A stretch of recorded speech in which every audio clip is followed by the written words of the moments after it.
Hi, my name's Ed Menard, Interp Ranger here at Mount Rushmore. I've been here for about 13 years.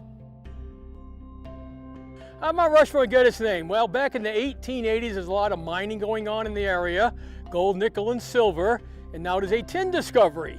The Harney Peak Tin Mining Company, based in New York City, about 2,000 miles away from Dakota Territory, they bought a lot of mines out here, sight unseen. So in 1884, 1885, they sent a young attorney out here to check the titles.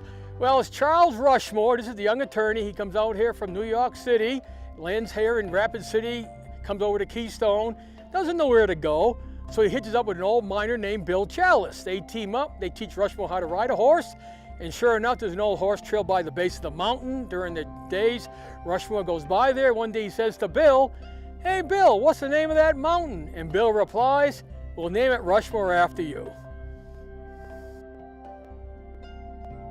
Who was a sculptor? Gutzon Borglum, an artist by trade. For over 20 years he was a painter.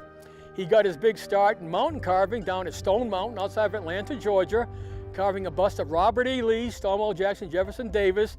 Make the long story short, things didn't work out down there at Stone Mountain. He more or less come up here with an invitation from Doane Robinson, state historian, and at first they wanted to carve Western heroes. That didn't pan out. Borglum changes it to president. So you see, he did a pretty good job.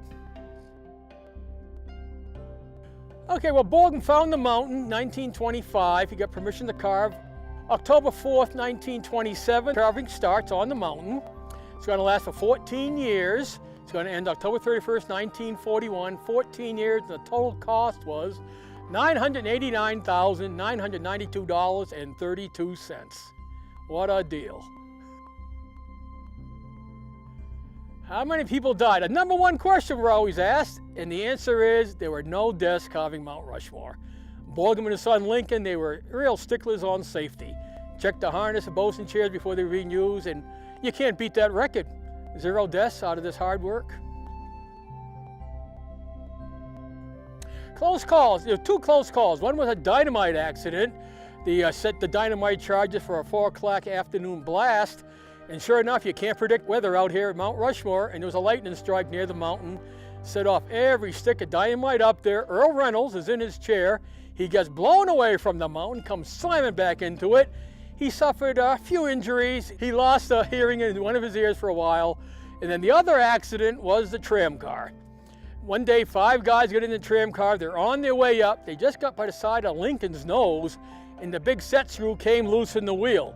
The tram starts coming down faster, faster, and faster.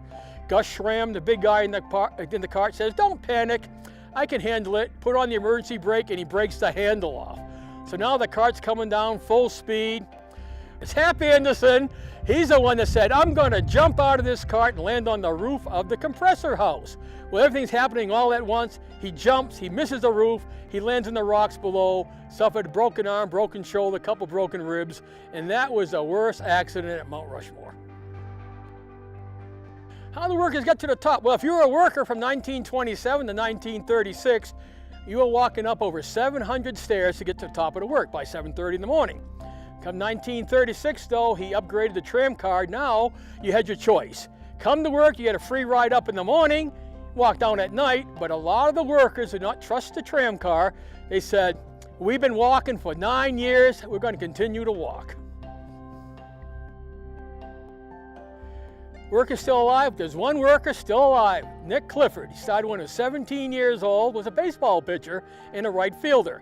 He's the only one left alive, and he's 95 years old, and boy, his mind is still very clear. You show him a picture, he'll tell you exactly who that guy is. The carving finish. Well, you know, when Borglum found the mountain, he thought sure there'd be room for 4 people up there, and the mountain's really not finished. If you look at the left side of Lincoln's face, there's no ear up there. You have to say what caused the structure to be completed, called completed, was World War II started. Beginning in 1941, Congress took away all the funding. There wasn't going to be any more funding. The sculptor Borglum died March 6, 1941. His son Lincoln carried on, worked it through the summer. All the money was gone, and October 31st, 1941, Lincoln Borglum declared Mount Rushmore completed.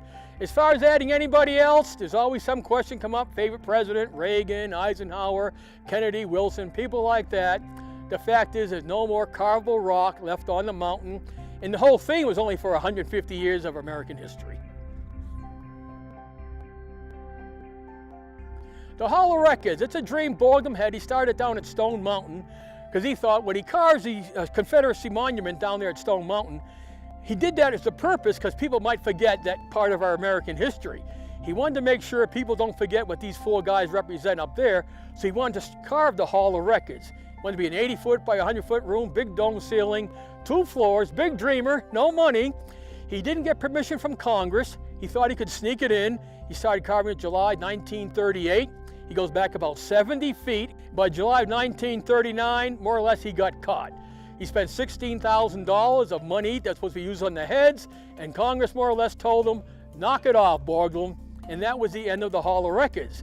But then the fundraising the society did, Mount Rushmore Society, all the redevelopment, no taxpayer money was involved.